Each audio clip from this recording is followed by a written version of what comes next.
नमस्कार, जय हिंद दोस्तों। बात करेंगे हम लोग उत्तराखंड पीसीएस मुख्य परीक्षा पेपर 5 की, जो कि है आर्थिक एवं सामाजिक विकास। उसके अंतर्गत आज का जो महत्वपूर्ण टॉपिक है वह है विश्व बौद्धिक संपदा।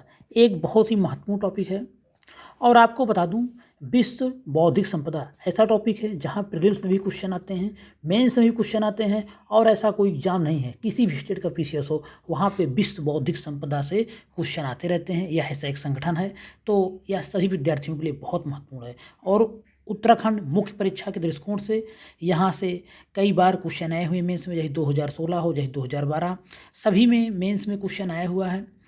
तो इसको हम लोग देखते हैं। 2016 पीसीएस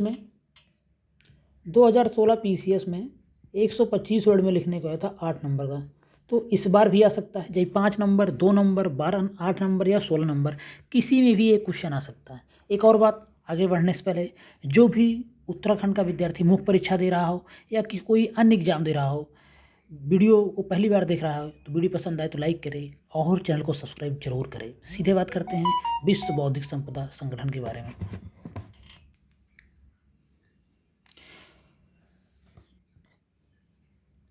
विश्व बौद्धिक संपदा संगठन, वीपो इसको बोलते हैं शॉर्ट में। इसकी स्थापना हुई थी वर्ष 1967 में 51 देशों द्वारा स्टॉकहोम स्वीडन में डब्ल्यूआईपीओ वीपो संधि के फलस्वरूप हुई।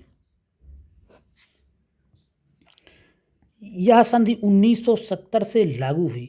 वीपो के मुख्यालय के बारे में बात करें तो जिनेवा स्विट्जरलैंड में वीपो का मुख्यालय है। वर्ष 1974 में संयुक्त राष्ट्र का अभिकरण बना। वर्तमान में इसके 191 देश मेंबर हैं। 191 मेंबर हैं किसमें? वीपो में। मुख्यालय कहाँ है? जिनेवा स्विट्जरलैंड में। स्थापना कब हुई? वर्ष 1967 में। ये तो हो गया 2 नंबर के फैक्ट। अगर फैक्ट बेस 2 नंबर का क्वेश्चन आता है तो यहीं से प्रश्न आएगा 2 नंबर का। उद्देश्य के बारे में बात करें, वीपो या विश्व बौद्धिक संपदा संगठन, इसका उद्देश्य क्या है? उद्देश्य बहुत ही महत्वपूर्ण होते हैं, उद्देश्य से क्वेश्चन पूछे जाते हैं। विश्व बौद्धिक संपदा संगठन वीपो का उद्देश्य बौद्धिक संपदा, जिसमें कलात्मक, साहित्यिक व वैज्ञानिकृत प्रसारण अंश, फिल्म एवं फोटोग्राफी, औद्योगिक डिजाइन एवं ट्रेडमार्क शामिल है, के संरक्षण को प्रोत्साहित करना है। दूसरा क्या है? राज्यों व अंतर्राष्ट्रीय संगठनों के बीच विभिन्न साधनों के द्वारा बौद्धिक संपदा संघों के मध्य प्रशासनिक सहयोग सुनिश्चित करना है। रचनात्मक गतिविधियों को प्रोत्साहन देना तथा प्रौद्योगिकी के हस्तांतरण के सरलीकरण को सुगम बनाना वीपो का मुख्य उद्देश्य है। साहित्यिक एवं कलात्मक कार्यों के प्रसार द्वारा औद्योगिक एवं सांस्कृतिक विकास को समर्थन प्रदान करने के लिए समूचे विश्व में बौद्धिक संपदा का विस्तार करना, ये इसके कुछ महत्वपूर्ण उद्देश्य हैं। उसके बाद हम बात करेंगे विश्व बौद्धिक संपदा संगठन की 5 मुख्य श्रेणियां हैं। विश्व बौद्धिक संपदा संघ की 5 मुख्य श्रेणियां हैं, देख लेते हैं। पहला क्या है? कॉपीराइट। आपने बहुत सुना होगा कॉपीराइट एक्ट, कॉपीराइट चोरी हो गया, तो ये होता है प्रकाशन अधिकार एवं प्रतिवेशी अधिकार। इसके तहत साहित्यिक, कलात्मक, संगीतात्मक, छायाचित्रात्मक एवं दृश्य श्रवणात्मक कार्य शामिल हैं। आप किसी ने मूवी बना दिया तो उस पर उसका कॉपीराइट है। किसी ने किताब लिख दिया मैथमेटिक्स की, उस पर उसका कॉपीराइट है। आपने देखा होगा कि आप कॉपीराइट का उल्लंघन नहीं करेंगे, नहीं आपके खिलाफ कार्रवाई हो जाएगी। तो यही होता है कॉपीराइट, कि उसका संरक्षण हो गया। जिस व्यक्ति ने उस बुक को लिखा है या उस मूवी को बनाया, उस पर उसको कॉपीराइट मिल जाता है तो उसका एक संरक्षण होता है। दूसरा इसको चोरी नहीं कर सकता, नकल नहीं कर सकता। उसके बाद अगला बात करते हैं औद्योगिक डिजाइन। इसमें मानवीय उद्यम के सभी क्षेत्रों में किए गए आविष्कार, वैज्ञानिक आविष्कार, औद्योगिक डिजाइन, ट्रेडमार्क, सर्विस मार्क तथा वाणिज्यिक नाम व पदनाम शामिल है। आपने देखा होगा कि ऐसे लोगो बना रहता है तो आप समझ जाते हैं मर्सिडीज, यही उसका एक लोगो होता है, डिजाइन होता है। तो अब ये मर्सिडीज का है, कल का आप भी कार कंपनी खोल दीजिए, ऐसे बना दीजिए, बोलिए हमारा है, मर्सिडीज केस कर देगा। अरे भैया ये मर्सिडीज का है, आप इसको थोड़ी ना ऐसे करके बना सकते हो कि ऑडी। एक और आपको दिखाते हैं, ऐसे ऐसे रहता है, 4। ए हो गया कौन? ऑडी का। ए उसका लोगो का है, ऑडी का। अब आप सोचिए हम भी कॉपी कर लें, आपके खिलाफ केस हो जाएगा। यही वीपो के तहत केस होगा। विश्व बौद्धिक संपदा संगठन, यही है वीपो। इसका यही काम है कि इन सब चीज़ों का संरक्षण करना मेन काम होता है। अब हम बात करेंगे, आपने सुना होगा भौगोलिक संकेतक, जिसको आप बोलते हो जीआई टैग मिल गया, इसके बारे में। तो किसी देश, किसी विशेष भौगोलिक क्षेत्र की विशेषता एवं गुणवत्ता से परिपूर्ण उत्पाद, आप लोग इसको याद कर लेंगे। बहुत महत्वपूर्ण संगठन है यह। भौगोलिक संकेतक ऐसे उत्पादों को चिन्हित करता है जिसकी गुणवत्ता, साख तथा अन्य विशेषताओं का कारण खास भौगोलिक क्षेत्र है। विशेष भौगोलिक विशेषताओं से युक्त उत्पादों को यह स्थानीय पहचान प्रदान करता है। जैसे वाराणसी की साड़ी बहुत फेमस है, तो वहाँ के लिए जीआई टैग मिल चुका है, भौगोलिक संकेतक मिल गया है, जियोग्राफिकल इंडिकेटर उसको प्राप्त है।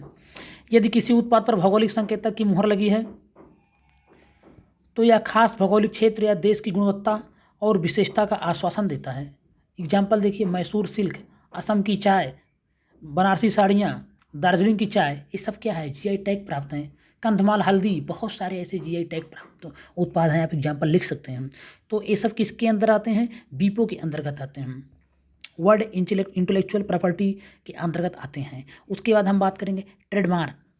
ट्रेडमार्क व्यापार चिन्ह होते हैं जो किसी उत्पाद या सेवा की अलग पहचान सुनिश्चित करते हैं। ये नाम, प्रतीक, सिंबल, शब्द, आवाज़ या रंग के रूप में एक ब्रांड नेम और पहचान होता है।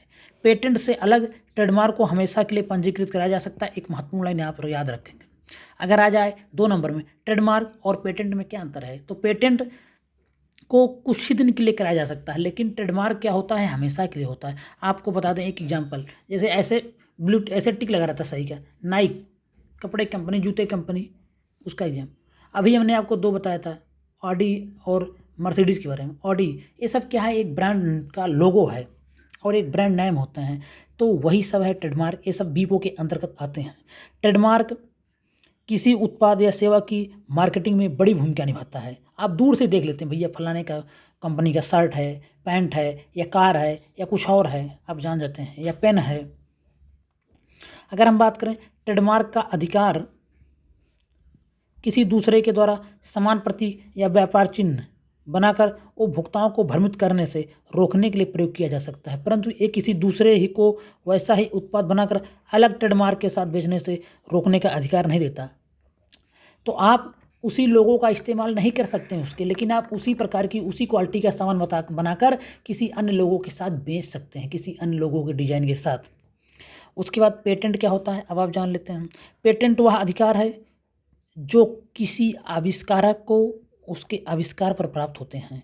इसके तहत आविष्कारक को यह अधिकार मिलता है कि कोई भी व्यक्ति उसकी सहमति के बिना उस आविष्कार को अगले 20 वर्षों तक निर्माण, प्रयोग और विक्रय नहीं कर सकता है। तो पेटेंट का जो कार्यकाल होता है सिर्फ 20 वर्ष होता है। और अभी बताया था मैंने ट्रेडमार्क, इसमें क्या होता है?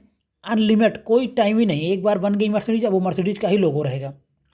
तो पेटेंट और इसमें एक महत्वपूर्ण अंतर है कि इसका जो अधिकार मिलता है 20 वर्ष का मिलता है, किसी चीज़ पर पेटेंट का अधिकार 20 वर्ष का मिलता है, और ट्रेडमार्क हमेशा के लिए होता है। पेटेंट 3 प्रकार के होते हैं, ये भी जान लीजिए कौन कौन होता है। उपयोगिता पेटेंट, डिजाइन पेटेंट और संयंत्र पेटेंट। इस तरह से इसके बारे में आप लिख सकते हैं। तो उपयोगिता पेटेंट की बात करें तो ये उपयोगी प्रक्रिया, मशीन, उत्पाद का कच्चा माल, किसी वस्तु का संगठन या इनमें से किसी भी सुधार को सुरक्षा प्रदान करता है। उदाहरण फाइबर ऑप्टिक्स, कंप्यूटर, हार्डवेयर, दवाइयाँ आदि, ये होते हैं उपयोगिता पेटेंट।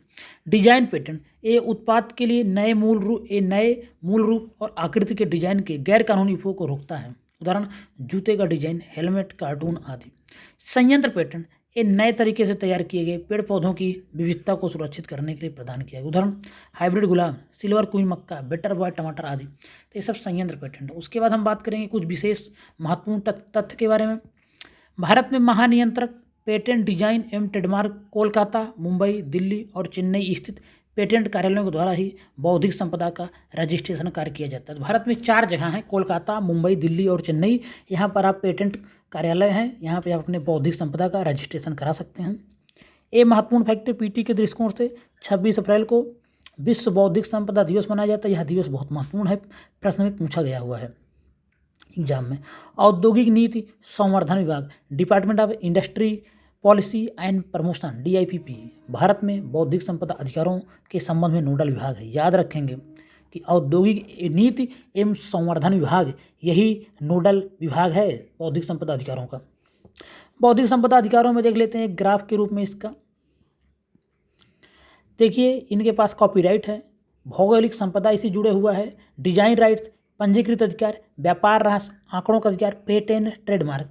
यहाँ से आप चार्ट में देख रहे हैं, इससे आप तैयार कर लीजिए, समझ लीजिए कि बौद्धिक संपदा अधिकार के अंतर्गत क्या क्या आता है। इंटेलेक्चुअल प्रॉपर्टी राइट में भौगोलिक संकेतक जिसे GI टैग बोलते हैं, डिजाइन राइट, पंजीकृत अधिकार, व्यापार रहस्य, आंकड़ा अधिकार, पेटेंट, ट्रेडमार्क, कॉपीराइट, ये सभी शामिल हैं।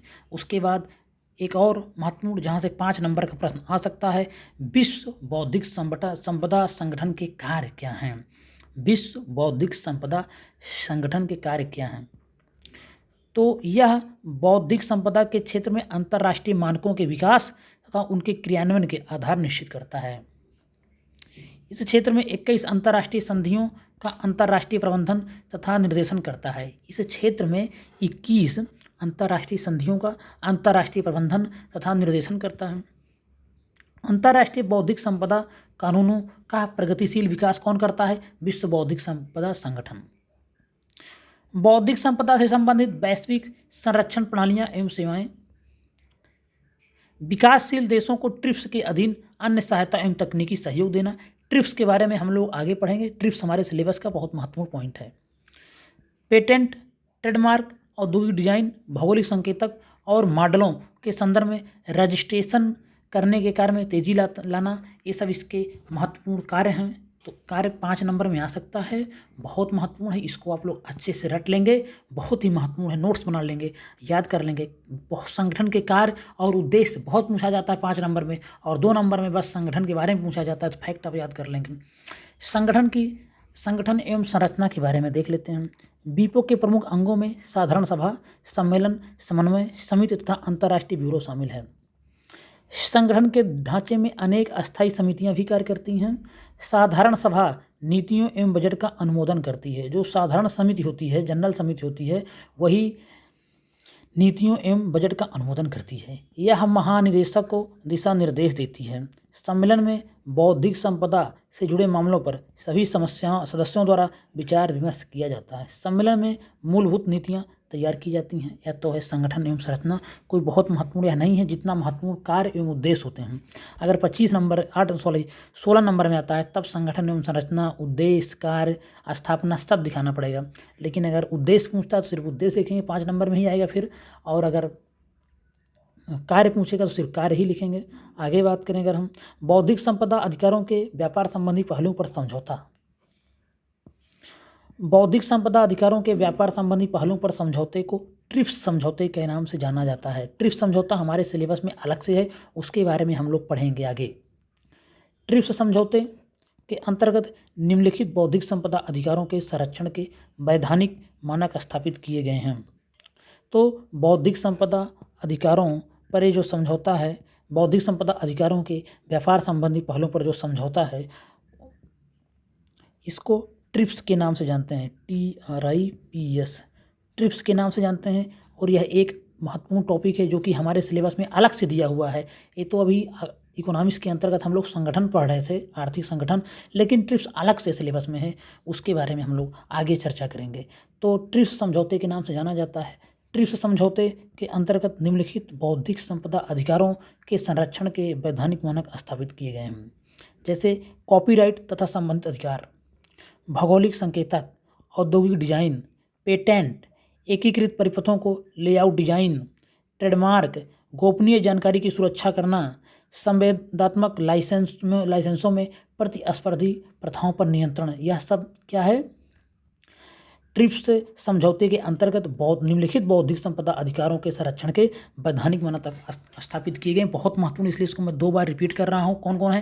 कॉपीराइट तथा संबंधित अधिकार, भौगोलिक संकेतक आपको याद हो जाएगी, 1 से 2 बार पढ़ लेंगे तो, औद्योगिक डिजाइन, पेटेंट, एकीकृत परिपथों का लेआउट डिजाइन, ट्रेडमार्क, गोपनीय जानकारी की सुरक्षा, संविदात्मक लाइसेंसों में प्रतिस्पर्धी प्रथाओं पर नियंत्रण। इस तरह से विश्व बौद्धिक संपदा संगठन के बारे में जितना कुछ हो सकता था सब आपका समाप्त होता है। सब आपने अध्ययन कर लिया है, चाहे उसका जो मतलब कि स्थापना कैसे हुई, कब हुई, मुख्यालय, उद्देश्य, कार्य, संरचना, सब कुछ आपने, ट्रिप्स के बारे में भी आपने जान लिया। ट्रिप्स के बारे में अभी एक अलग वीडियो में विस्तार से जानेंगे, क्योंकि ट्रिप्स से 16 नंबर या 8 नंबर में क्वेश्चन आए हुए हैं। इस तरह से यह टॉपिक यहीं पर समाप्त होता है। एक बार फिर से कहना चाहेंगे, वीडियो अगर आप पहली बार देख रहे हैं, वीडियो पसंद आए तो लाइक करें, चैनल को सब्सक्राइब करना ना भूलें। धन्यवाद।